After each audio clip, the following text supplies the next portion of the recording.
seated. Good afternoon, trustees, Director Dakash, friends, faculty, staff, students. Welcome to the 157th Founders Day. Actually, technically, it would have been yesterday since it was December 3rd, 1866. Today, of course, is a muted celebration, however, as we pay tribute to our history during an exceedingly difficult time. With that in mind, I would ask everyone to stand for a moment of silence in honor of all the lives taken in the ongoing war on Gaza, the West Bank, and southern Lebanon.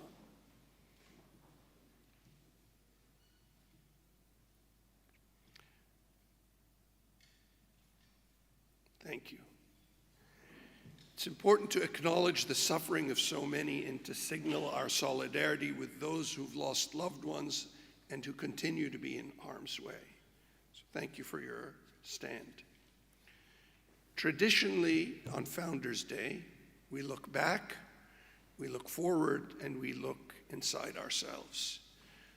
Though much has changed since 1866, many crucial things remain constant. Our founders were primarily missionaries and adamant in their religious beliefs, but they were welcoming of all faiths. Indeed, from our beginnings as the Syrian Protestant College, diversity and inclusivity were important pillars. Our founders established the university with the goal not only to educate their students in academic subjects, but to help mold them into well-rounded citizen leaders who were both equipped and inspired to make a positive difference in their communities in the wider region. All of this remains true to this day.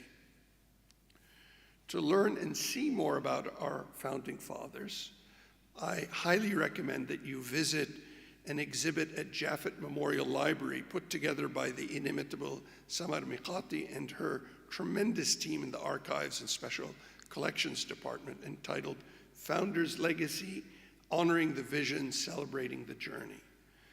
There you'll be able to examine many rare and fascinating objects from the formative years of the university, some being exhibited for the first time ever. We'll also have the opportunity today to celebrate our fourth Giving Day, a wonderful tradition begun in 2018 that aims to engage our global community of alumni and friends and inspire them to support new opportunities for AUB students and faculty, as well as the greater communities we serve. This university would not have been established without the philanthropic support that Dr. Daniel Bliss, our first and longest serving president, I'm happy to tell you that he will remain our longest serving president at 36 years, was able to gather from generous donors in the United States and United Kingdom. From the university's founding through its tremendous growth, both in size and impact, philanthropy has been a constant thread. At our gala dinner in New York on November 16, despite the somber atmosphere, despite donor exhaustion, despite the challenges, we raised $6 million for student scholarships and patients with financial needs. The money raised from Giving Day will go to a wide range of initiatives, from student scholarships and patient support to priorities at our academic faculties. But the ultimate goal on Giving Day is to have as much participation as possible. It is not just about the money raised, but about having our global family come together. Our founding fathers and the countless generous donors who've supported us over the years shared a profound belief in the mission and vision of what would become the American University of Beirut. A belief that education and the student experience we provide can be transformative, not just for the students themselves, but for our communities and for society as a whole. As I said in my opening day remarks this year, our aim is to graduate dreamers, strivers, and builders of a better world. Dreamers, strivers, and builders of a better world. We seek to prepare them to be engaged global citizens, equipped and inspired to contribute to the betterment of the world, just as our founding fathers imagined back in 1866. Living as we are today in the midst of a brutal war to our south, encompassing the devastating attacks on Gaza and the senseless killing and destruction that extends from Gaza to the West Bank to southern Lebanon, I asked in the most recent President's Perspective, what is the role of a university during times of war and upheaval? The short answer is that we must provide adequate space for all community members to make their views known and to provide students with the tools they need to critically evaluate, critique, and debate the various narratives they encounter. We must also prepare our students to confront the ills of society, to identify challenges and limitations of our world, and to design solutions for them. This gets to the heart of the prompt for the Founders Day student essay context. This year, we challenge students to examine the role of universities in protecting and nurturing engaged citizenship, as well as to explore the particular relevance of such citizenship in the Global South and within the context of current global conflicts. As I mentioned in that same perspective, during this November's meeting of the Board of Trustees and the International Advisory Council, we looked back at AUB's history for guidance in times such as these. We noted that during World War I, the university showed its resistance by not making statements. Instead, President Howard Bliss chose action, providing a safe haven for the Université Saint-Joseph and sending grain to help alleviate famine in Mount Lebanon. Nor did AUB administrations throughout the Lebanese Civil War make statements on the brutal conduct of that war. Instead, they focused on buttressing the medical center to serve, salve, and heal all comers, while keeping the university running to ensure its faculty, students, and staff had space to learn, grow, discover, and debate the salient issues of the day. Today, we continue to serve our mission as a community of faculty, students, staff, alumni, administrators, and trustees, with the determination that we leave our university, Lebanon, the region, and the world better. It is vital that our students find their own voices. We do not wish to impose our ideas on them, but rather we prepare them to fully develop their own. The student essays we received were sometimes heart-wrenching, sometimes provocative, but overall incredibly thoughtful and thought-provoking. Today you'll hear the first prize-winning essay read aloud, but I encourage you to go online and read the other winning essays as well. You will be glad you did. The winning submissions were chosen by the Essay Selection Committee, comprised of Tanya Haddad, who chaired, Robert Myers, Lina Abu Habib, and Mahmoud Al-Hindi, and I'd like to ask them to stand and thank them for the service above and beyond their usual duties.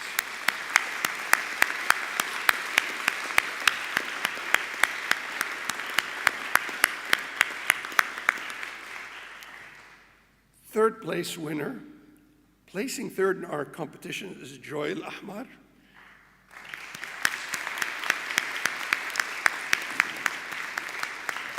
Joy attained her International Baccalaureate diploma at Sages in Ain Saadi and now majors in Environmental Health Sciences, the Faculty of Health Sciences. While working towards a career in sustainable practices, she manages an educational initiative, Lebanon Ili, very good, which she founded in 2019 with the aim to supply students with books and stationery through an elaborate and sustainable book exchange system. In her essay, Joy wrote about how universities are guardians of democratic values, nurturing engaged citizenship in the Global South amidst global challenges. Congratulations, Joy.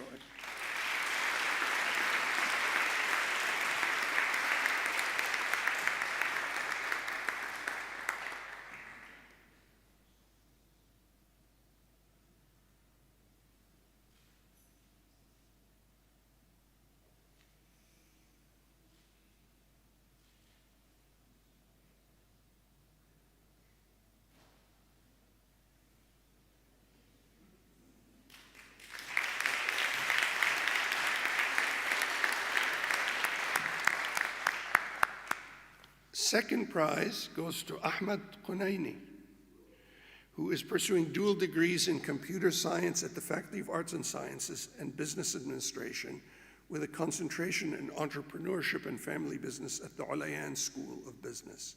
Hailing from Syria, Qunaini's leadership activities, including serving as Secretary General of the Beirut Model United Nations Club, President of the TEDx AUB Club, a participant in the Aspire Leadership Program at Harvard University, and winner of the AUB Student Excellence Award from the Office of Student Affairs and the Empowering Change Through Student Engagement Award from the Diversity, Equity, and Inclusion Title IX Office. Ahmad wrote about the Odyssey of Hope and how education fanned the flames of a civic awakening amid the ashes of war. Tfaddal.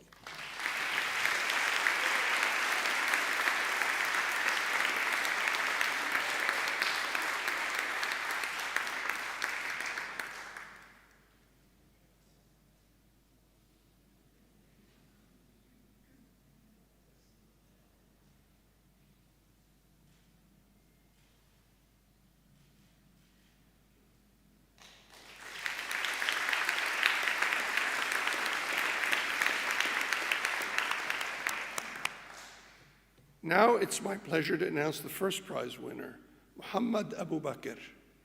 He is a MEPI Tomorrow's Leader program scholar majoring in business administration with a concentration in business information and decision systems at the Sulaiman Ulayan School of Business. Muhammad has been dedicated to research at the Lebanese Center for Energy Conservation, and he won first prize in OSB's Design to Transform competition. He's a serial volunteer, giving his time to many initiatives, both on campus and off, including the Share Food Program, Live Love Beirut, and UNESCO Leave No Location Behind Canvas. Muhammad is also the founder of Siraj, an innovative volunteer management platform that won him the MEPI's Tomorrow's Leaders Community Service Project Excellence Award. Please welcome Muhammad as he reads his prize-winning essay, Beyond the Red Sea, A Journey of Hope and Human Connection.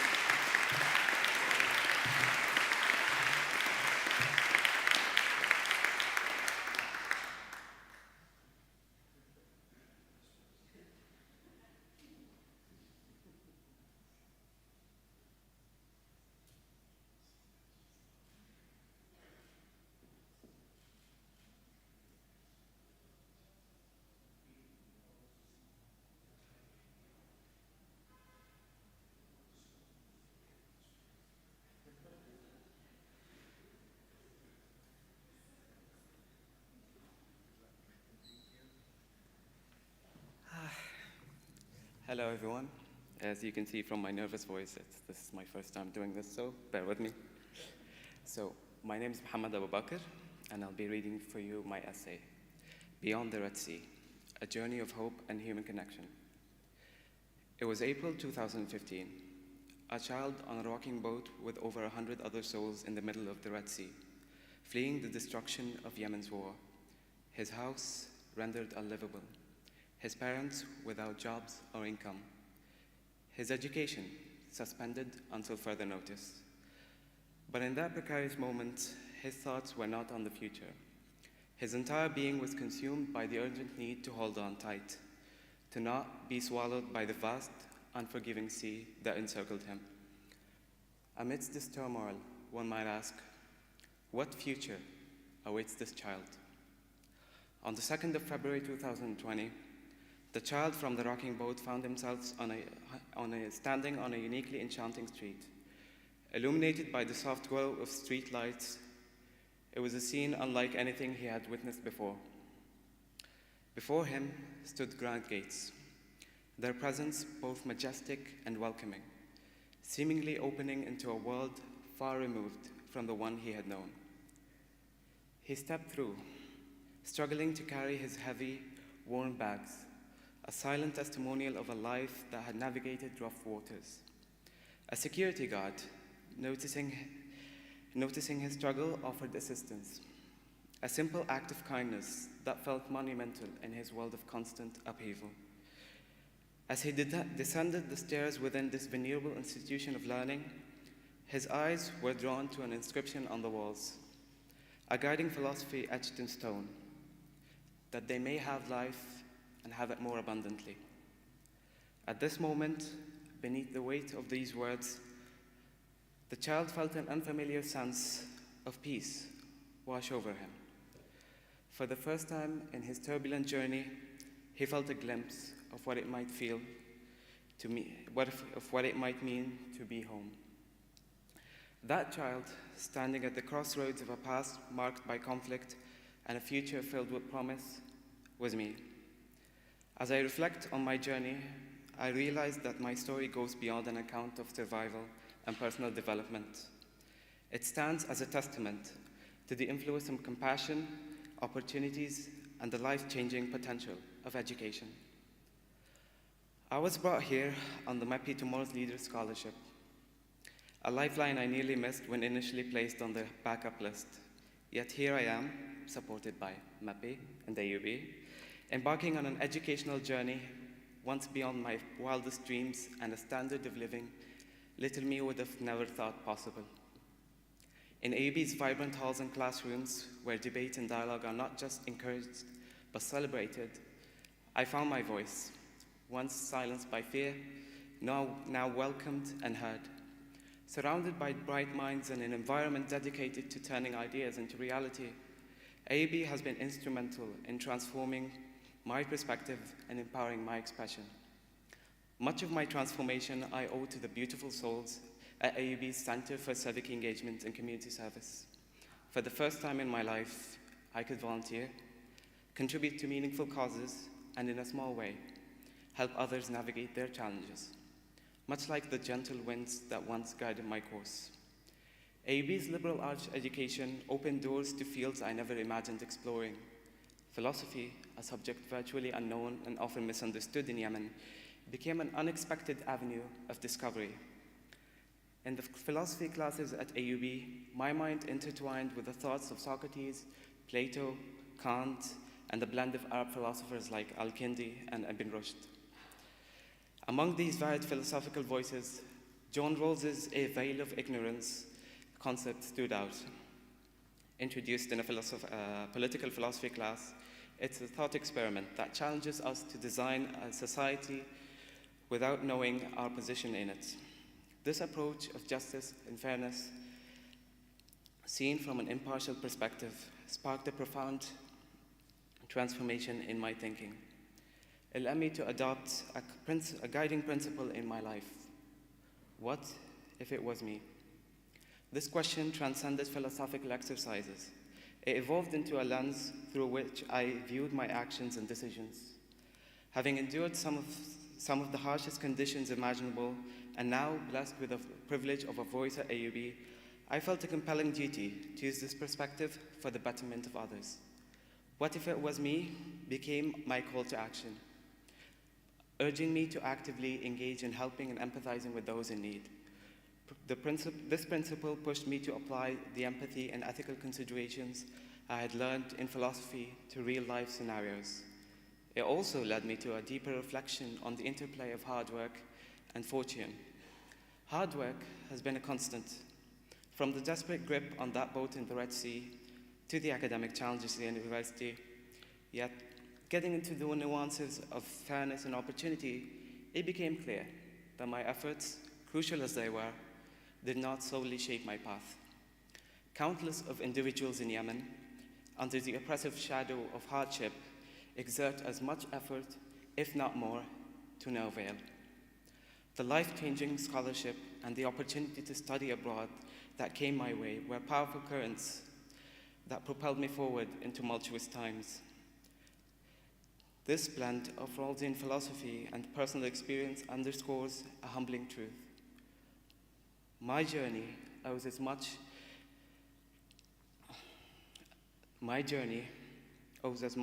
to chance and the kindness of others as to my hard work, perhaps even more. It steers my thoughts towards broader questions about the distribution of opportunities, fairness, and our collective responsibility in shaping a just world. This contemplation gave birth to a concept I call morality of conflict regions.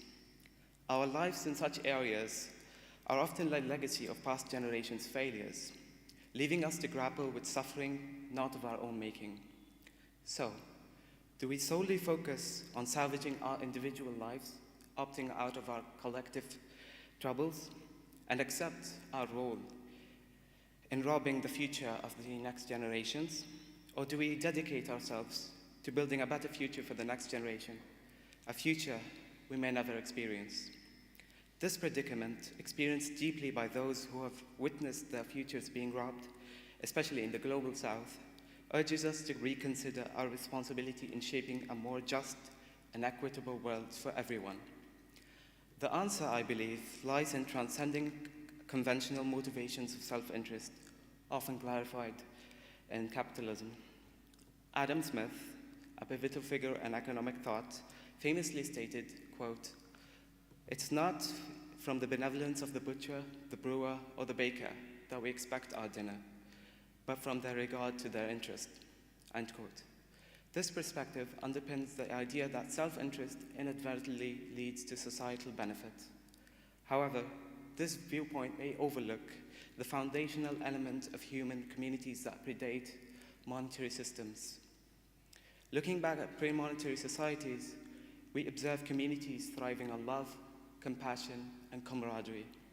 In these societies, mutual aid and collective well-being were paramount, illustrating that our most profound emotional response are not to material loss, but to the loss of loved ones. This suggests that our evolution as social beings is deeply intertwined in our ability to care for one another, not just for personal gain, but for the collective good. Therefore, true influence and help, as I've come to understand, are rooted not in the pursuit of material wealth, but in a form of selfless love. This love transcends traditional categories, manifesting as a raw, unconditioned affection for humanity. It's about finding joy in the happiness and well-being of others, seeing their fulfillment as integral to our own. Such love is a powerful force that can transform societies, particularly in conflict regions where the need for empathetic, community-oriented action is most acute. It's in these settings that the concept of self-interest falls short, and the necessity for a deeper, more altruistic approach becomes clear.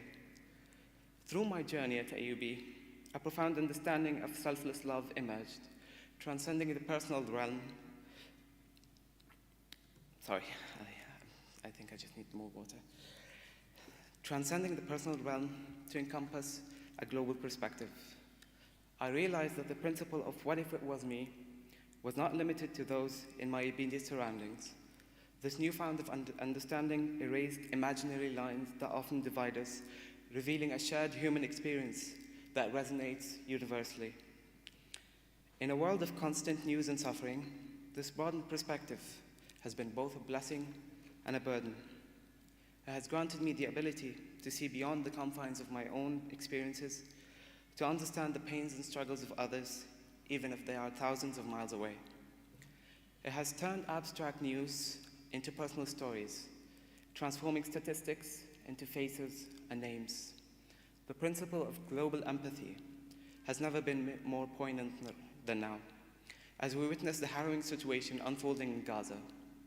A brutal conflict, resulting in the tragic loss of over 16,000 civilians, brings a profound sense of grief and helplessness. Of course, the numbers aren't updated to reflect the true sense of the tragedy. As we absorb the news, the anguish and the suffering of the people in Gaza resonate deeply within us, a painful reminder of the fragility and the preciousness of human life.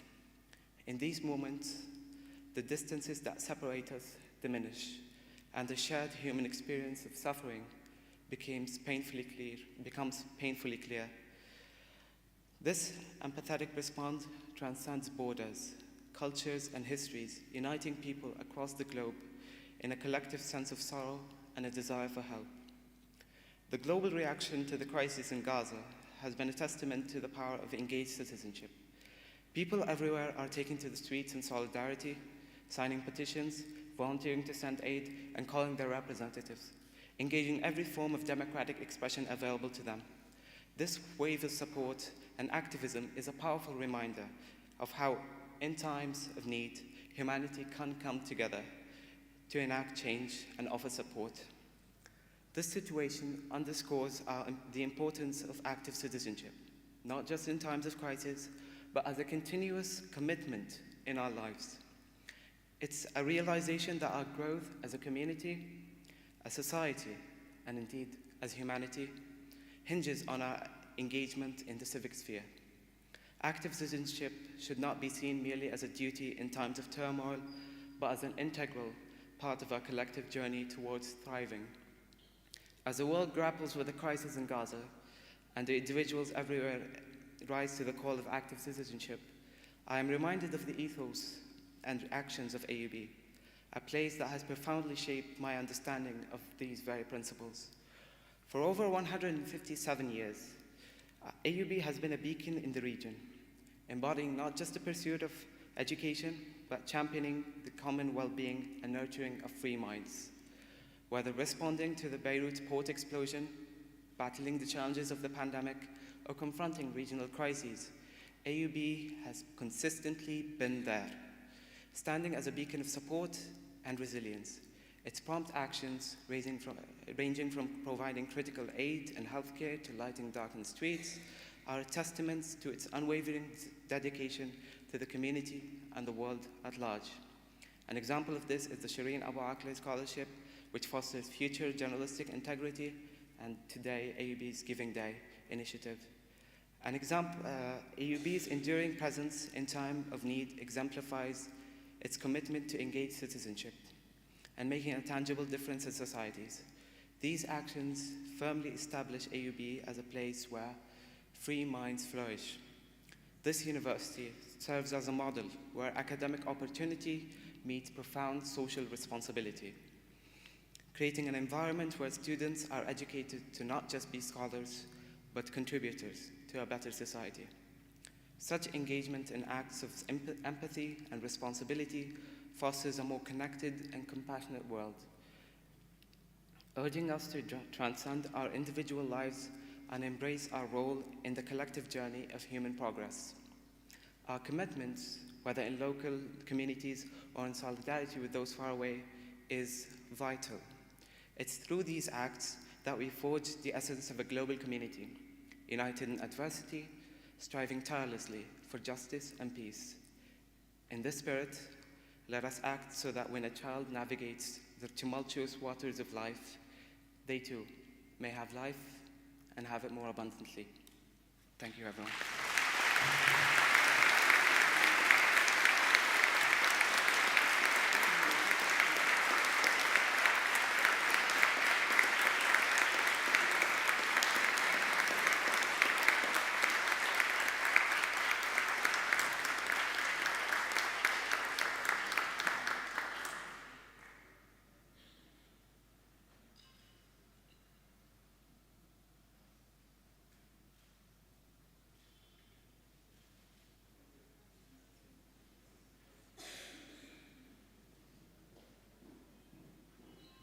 We'll have a musical interlude next, and then I'll introduce our Founders Day speaker.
wonderful essay winners. One more round of applause for them.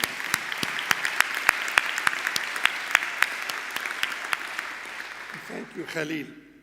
Now it is my pleasure to introduce today's Founders Day speaker. Although Dr. Nassif Hitti, as an AUB alumnus through and through, needs no introduction.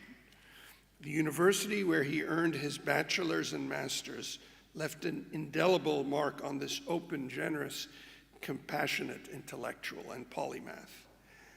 After completing his doctoral studies at the University of Southern California, Dr. Hitti's eminent career in diplomacy began in 1981 with the League of Arab States, where he held various influential roles. These included diplomatic advisor, personal spokesman to the Secretary General, ambassador to France and Italy, and permanent observer to UNESCO and other international organizations. He served as Lebanon's Minister of Foreign Affairs and Immigrants during a particularly challenging period in Lebanon's history, and it was safe to say that he was AUB's safe conduit during that period. Dr. Hitti's academic contributions are equally noteworthy. As a professor of international relations and Middle East studies, he's enriched minds at the American University in Cairo, at AUB, and at the Holy Spirit University of Kaslik, where he also served as director of the Higher Institute of Political and Administrative Sciences.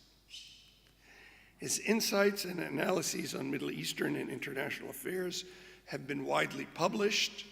An author of numerous insightful books, studies, and articles, Dr. Hitti's voice resonates not just in the halls of academia, but also in the broader public discourse on Middle Eastern and international relations. Recently, we've been fortunate to have him as a fellow at the Issam Ferris Institute, where students, faculty, staff, and administrators can learn from his insights and his gravitas. As a frequent lecturer and a respected thought leader, his perspectives have offered invaluable contributions to both academic and diplomatic communities. As we celebrate our institution's legacy today, Dr. Hitti's journey from a student in the classrooms of AUB at a time when French-educated students were starting to come to AUB in increasing abundance to a global ambassador of peace and knowledge reflects the ethos of our university well: a commitment to excellence, a dedication to service, and the relentless pursuit of a better world. His experiences and endeavors have marked Nassif as a conscientious and wise citizen leader of Lebanon and the region. Today, we're fortunate that he will take us through that personal journey of self-discovery while narrating the path forwards towards responsible citizenship in his and our beloved Lebanon.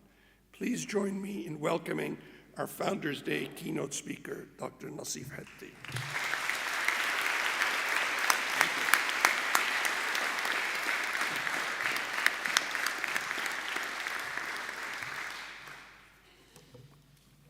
A lot of pride and emotions describe me at this moment. Mr. President, dear Fadlu, allow me to say so, Père Recteur, distinguished member of the Board of Trustees, ladies and gentlemen, dear students, all members of our AUB family, and I'm proud to be here as a member of this family. It's a privilege and an honor for me to be invited to address this distinguished audience at the celebration of the Founders Day. I strongly believe, as a former AUB student, that we are a family, and I am and will remain a proud member of this family, committed to the message that AUB represents. The history of AUB, since it was established, witnesses to how much it contributed through the administration, faculty, and its students to the formation of leaders, of decision makers in all walks of life. People who played a very important role in the development of their countries. Quality educations, ladies and gentlemen, in all fields of studies, and critical thinking. I insist and underline critical thinking are two key factors that contributed to what AUB is and to its widely recognized reputation. The different cultural and national backgrounds of the AUB community. When I first went as a trainee to the United Nations, I told my friends there that I was at a little UN here around campus for 5-6 years. Tells about its rich and contribution at the national, regional, and international levels. We learned in our classroom what we came to study and specialize in, but we learned in our campus life as member of AUB family the true value of dialogue, the importance of dialogue, of accepting, respecting, and managing differences when they exist, and they always exist. Differences that reflect diversity of values, of opinions, of beliefs, and that are a source of richness to the person and for the group, if accepted and dealt with in respect, and underlined in respect.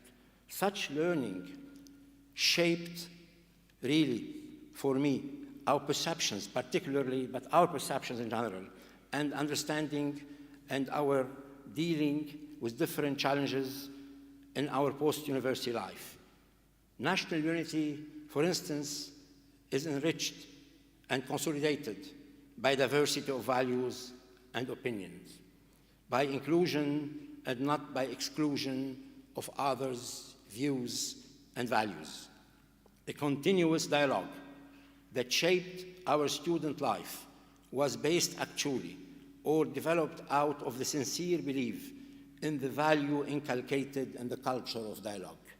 We can't talk about dialogue if we don't believe in the culture of dialogue. These are the values and lessons I proudly learned and developed in my students' life at AUB. Values and lessons that greatly influenced and shaped later my personal and my professional life as a career diplomat for over 3 decades and a half, in different responsibilities, in different capitals in the world, and as a university professor also, not only as a diplomat. What I learned also, and what was for me a guiding principle in my life, was a strong belief in the necessity of building bridges rather than of erecting walls. Building bridges in all walks of life is not relinquishing core values and principles that you believe in. Instead, it's looking for common ground and building on that when and whenever possible in the interest of all. Accepting diversity of views, of values, and ideas is what we need to commit ourselves to at the societal level as well as at the national and at the international level. We need to construct the concept of genuine citizenship at all these levels. Identity, ladies and gentlemen, in our complex world today is a multi-layered concept. Our national identity is enriched by our sub-national identities, regardless of the country we come from, as well as from our belief in international values that we all share and that we all must be and remain committed to. The challenge is how to forge this national identity based on citizenship, meaning on equality among all citizens, while respecting differences. As a nation, we must contribute to identifying and developing what must be common values and norms of conduct at the global level to help building a stable international order in the interest of all in what we call our global village, though some would prefer to call it a global city because it's not as quiet or harmonious as a village is.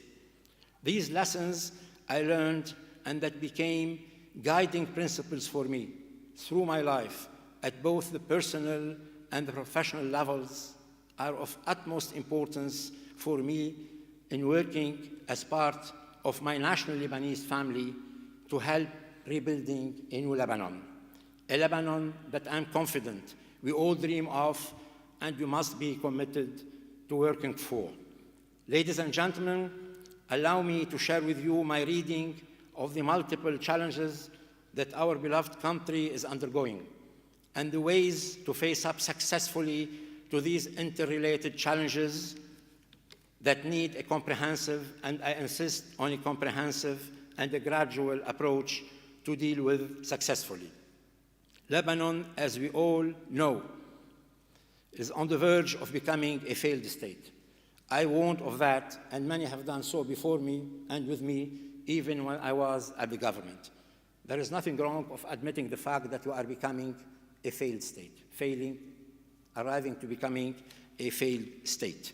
The financial crisis that we have been facing for years now, and which has disastrous impact on us as citizens and as a nation, reflects a structural economic crisis, one of an ill-functioning economic system, whereas the state has abdicated its main responsibilities, among others, in the social field. The same could be said about the state, abdicating its role and responsibilities in promoting a much-needed, balanced regional and intersectorial economy, and mainly in abdicating the same responsibilities in supporting the productive sectors of the national economy, sectors that are job-creating. The economic malfunctioning of the Lebanese system, a rentier economic one par excellence, led finally to the continuous weakening and breakdown of the middle class, which is the main source of stability. What's worrying currently lies in the ever-increasing size of the lower class and mainly of those who live under the poverty line. Such an ill-functioning economic system, again, in its turn, is the byproduct of a political system which we officially label, as political scientists and others, as a consociational democratic system according to the well-established model of governance of such model in different societies. Yet, the functioning of our system is based in reality on a model which we could label as a de facto federation of political sectarian leadership with real veto power, held and exerted by the different leaders who confiscated to a very great extent the representation of their communities via different means, a system that's based on clientelism and that serves and consolidates in its turn the existing political system. The privatization of the state and the sectarianization of the political life profited on one hand and reinforced on the other hand the national fragmentations, whereas we have in reality, and you have to admit it, different Lebanese nationalisms reflecting each its own way the Lebanese national identity. This reminds me of outstanding study of the distinguished historian Kamal Salibi, the title of which was The House of Many Mansions. The vertical fracture that underlies the definition of our identity was the basis of many crises and wars, fought in Lebanon in the name of contradictory, exclusive sometimes, conflicting goals. The geopolitical location of Lebanon, unfortunately, added to its vulnerabilities at both the state and the societal levels. Lebanon assumed the function of a mailbox for exchange of all forms of messages among regional and international actors. It was often a theater of confrontation by proxy among these actors. But let me remind all of us that we as Lebanese were primarily responsible as actors of such wars, and we were the main victims of the same wars.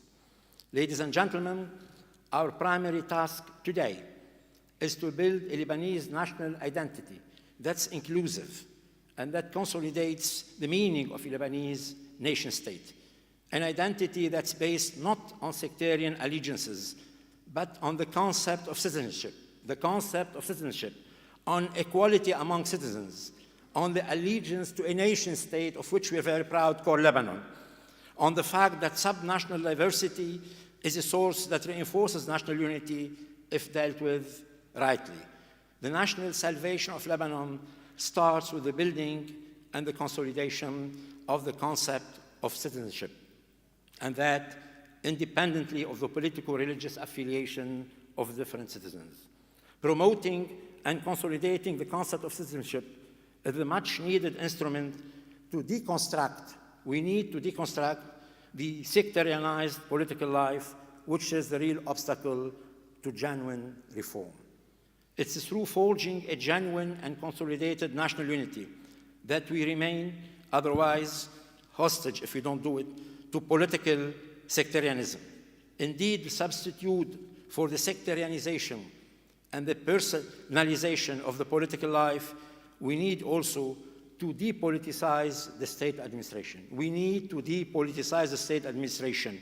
The trilogy of rules of law, of transparency, and of accountability must be the important rules in reconstructing or reforming the state apparatus and thus in managing our state affairs. This is how we can take the road for comprehensive and gradual reform. It's equally high time to take the road of gradual desectarianization of the political system. The Ta'if Accord suggested to take that road, and it's high time to stop remaining hostage to a tight, rigid, sectarian system. We need, next to the constitutional model, we need next to the constitutional political administrative reforms, really, that are all interconnected, to rethink our economic model and to go more toward adopting a system that encourages and supports investing and consolidating productive sectors of the economy. Such an approach will contribute greatly to creating jobs, to help people remaining in the peripheral and agricultural areas, mainly if we encourage and support, among other things, agroeconomics, thus helping recreating the regional and demographic balance much needed for the multifaceted development of the country. The state must also give a top priority to the social and health sector, thus creating a genuine strong social safety net that we know we all miss. Last but not least, ladies and gentlemen, we, as I mentioned earlier, like all countries, are conditioned by our geopolitical locations, which renders the country, Lebanon, extremely attractive to all kinds of interferences and interventions. Hence, it's in Lebanon's interest not to engage in the game of regional alliances and what these games entail in terms of different forms of confrontation. We need to adopt a policy of political neutrality, totally different from the concept of legal neutrality, which we cannot adopt and we don't need to do so. Lebanon is an Arab country, and Lebanon is a founding member of the League of Arab States, so it cannot be neutral as such. Such an example, particularly in the context of the Arab-Israeli conflict, tells you a lot about that matter. From a perspective also of realism, not only of principle, we need to adopt that. Also, such legal neutrality, which I don't believe in as necessary and as possible, is a source of main friction at home, as we know. So as a matter of principle, and even from a very pragmatic, arch-realistic perception, we don't need that. Yet, what we need to adopt is a policy of political neutrality. I have been speaking about that for so many years, before the current crisis. The state of Oman is a good example in this respect. This means that Lebanon, because of its societal structure and the political diversity it entails, and because of its geopolitical location, need not enter into any alliance against another one in the region, because it will bear the cost of such power confrontation and competition. Again, the role, function of the mailbox. We need to stay out, we need to stay on the side, not becoming a member of such alliances, whereas we have relations with both groups in such instances, as we all know. We need to adopt policies and positions in case of any conflict and confrontations among states with which we have relations based on international law and UN pertinent resolutions. Indeed, we need to adopt a proactive foreign policy, trying to be a firefighter, a facilitator, a mediator, and a bridge builder in conflicts opposing countries with which we have good relations. A role that strengthens and consolidates Lebanon's interests and roles in the region. To conclude, We have a tall order for reforms, interrelated reforms in different fields. It's not an easy task, but we have no choice but to take this road despite the many obstacles that we have to face. And that for the sake of building a new Lebanon for the generations to come. And as I learned from my students' days at AUB, I strongly believe that we shall overcome and we will overcome. Thank you.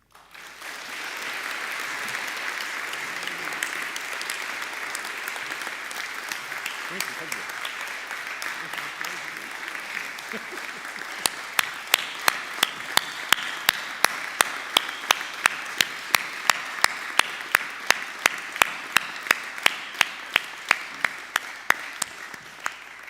Thank you, Dr. Hetti, for this inspiring address. May I ask everyone to please rise for the alma mater, and thanks again to Khalil Shaheen for his wonderful music guidance.